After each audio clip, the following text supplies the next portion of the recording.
به من گفتن که انامین در اینجا از نظر من عاقل هست، به خانه مانند نیست، اما به من گفتن که این خانه بود یگان 100 سال پیش. آیا این درست است؟ خانه جای زیستی مردم پیش 100 سال پیش مردم همیشه خانه ها زندگی میکرد. آشتونش درینش و دیگه کاسش درینش و یک خانه به 10 کس 15 کس آدم زندگی میکرد. در یک خانه 10-15 نفر زندگانی میکرد. اونقدر خانه کلان هم نیست کو؟ چی خیلی که باشه آدم قدیم زندگی میکرد. زندگانی میکردن. زن فرزند همه در یک جا. آیا سخن عاید فرزندان نابالغ می رود و یا مثلا 18 ساله هم بودند؟ همش یک جایه بود. من اینش خونیم لابالتو. یعنی خانه استقامته؟ خانه استقامته. در یک خانه دو کوچه که زندگی میکرد. همه خیلی حیات بود، همه خیلی زندگی بود. 100 سال پیش آدم ها در همین کلبه‌های ویرانه زندگی میکرد. اما من میبینم که این دیوارها خیلی خراب هستند، یعنی در یک حالت اونقدر هم آباد قرار ندارند و از روی که ما میدونیم زمستان ها در دوره های پیش خیلی شدید بودند. انسان ها چگونه همه این زمستان ها را طاقت میکردند و همین برفا میکندن کوچه ها پرتاب کوچه ها من میشد، مردم بسیار عذاب میکشیدن، ازاله میکشیدن و عذاب از خونه ها بیرون میبردن. صندلی بود درون همه خونه بود. اگه صندلی بشید بالاش به چونی پیاله مونده چای خورده. شاید خنوکم میخوردن، دیگر طاقت میکردن، دیگر چی؟ همین خیلی بود که همین سطل آب در درون خونه یخ میبرد. در درون خانه؟ درون خانه. در همون زمان شمال زده نبود، پنیمنی نبود. وای نبود، کرونا ویروس.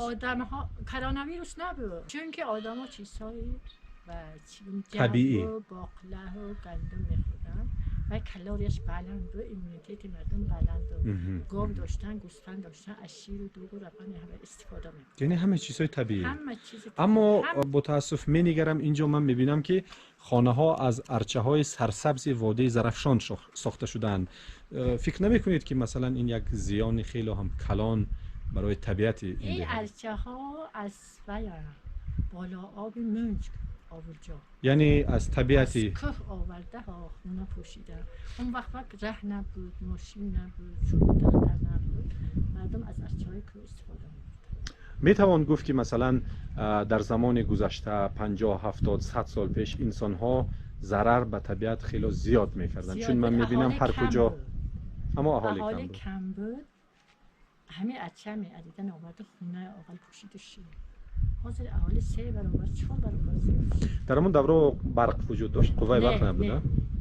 همین مواسم به 68 میشه. 68 بعد از جنگ دوم جهان. جنگ ها. اینا هم خانه بودند؟ من همین آقلایی که دیده استاده حاضر کهدون است آشخونه. همین خونه استقامتی به من این خونه، و خونه مابند و خونه اونگل. من همین اجو اوروش جای دیگه کاسی گذاری همین نبود. همین گذار همش دیگه کاسیش همینجا میکرده، توی سیر مدت زندش همینجا به میگذار. اونقدر جای کلان نیکو چی خیلی؟ اهالی کم بود. این خانه پدرتان بود؟ ها. میتونیم ببینیم؟ ها. شاید من ببینم پدر شما چگونه زندگانی میکردن. در اینجا پدرتان زندگانی میکردن. میتوانید درباره این خانه معلومات دید؟ اینجا چی بود؟ آشتون. در اینجا علاوه میکردن، طعام میپختن. نون میپختن، افغان میکردن. بالاش جای خواب بود. همه چیز در اون همین یک خونه و جاگیر بود. ماها 5 دادر خواهر همینجا با کلان شده. مردم مدر تریزه میساختن، اسباب انجام میساختن.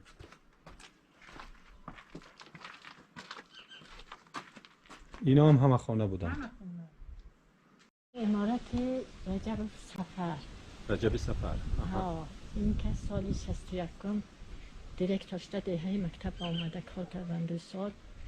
من همین سیپایی که دیده ایستاده یک کمین بار در دیار درخ همه آدم آورد سیبه نهال سیبه همه آدم آورده دیار درخ و شینون یک کم نهال من همین نهال سیب تمام همین گرد اطراف استفاده می‌کنم. سوال داشتم مثلا به خطری انسان ها چگونه بود؟ دزدی بود؟ نه دزدی نبود. 55 سال دیگه است اهلا بسرم است. دزدی نبود در این کوچه بود. یگان دزدی، همین یگان کوچه و خانه یک کلوپ نفر، شدیم. نگاه نکرده با اونکه انسان ها اونقدر کم بغل بودن، بایم کم بغل نبودن، بود و اما همدیگه به دزدی ضرر نمیکرد. ضرر نبود. ضرر نمیکرد.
شهر خاموش من آن روح بهارانت بود، شور و شیدایی انبوه هزارانت بود.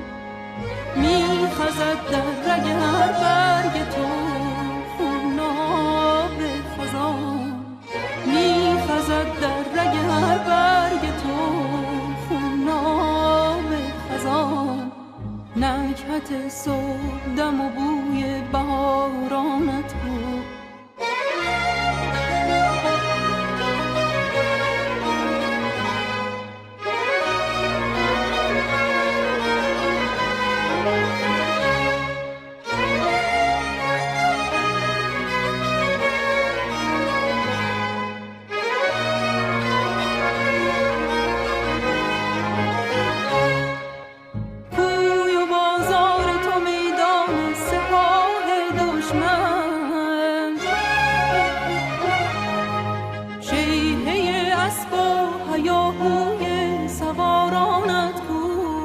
شیهه اسب و هیاهوی سوارانت بود.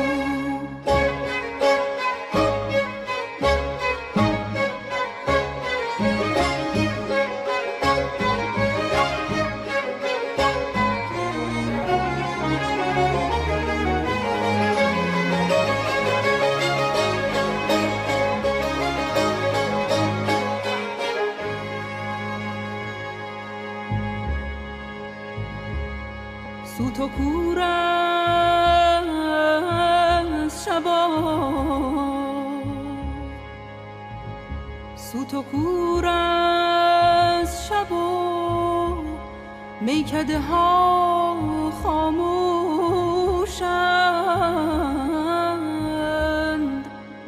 میکده ها خاموشند.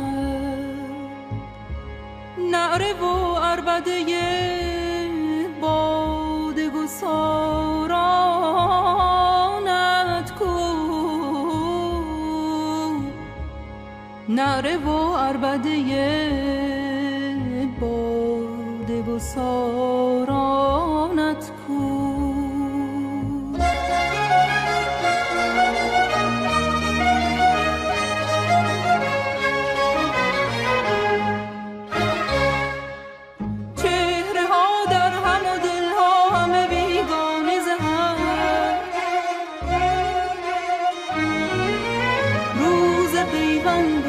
صفای دل یارانت بود، روز پیوند و صفای دل یارانت بود. آسمانت همه جا سقف یکی زندان است، روشنای سحر این شب تارانت بود. روز پیوند و صفای دل یارانت بود، روز پیوند و صفای دل یارانت بود.